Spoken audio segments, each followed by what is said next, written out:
In America's correctional facilities, COVID may have its highest form of freedom. When you have people in lockup situations with very limited space, it obviously creates a situation where a prison or a jail really becomes a petri dish for the coronavirus to spread. The COVID case rate is 5.5 times higher for incarcerated people compared to the general public. So far, more than 325,000 inmates have contracted the virus, with nearly 75,000 staff members getting sick. Nearly 2,000 inmates have died.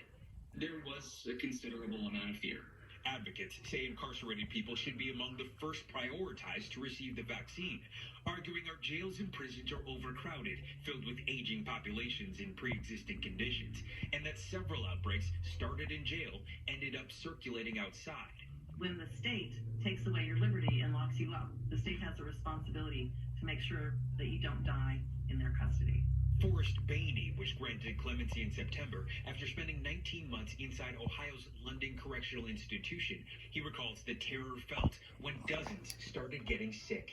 Not just fear for ourselves, fear for our families, fear from the virus, fear from how operations would change within the facilities themselves. At least 15 states are in phase 1 of vaccine distribution at correctional facilities. But with a slow rollout and a limited number of doses, others argue free, law-abiding citizens should come first.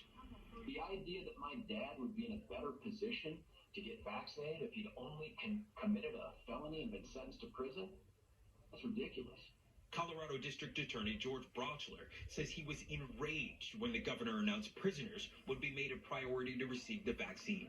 This isn't a question of whether inmates should get vaccinated. They absolutely should. The question is, where on that prioritization list do they fall? And it must be after the 65 and older immunocompromised population.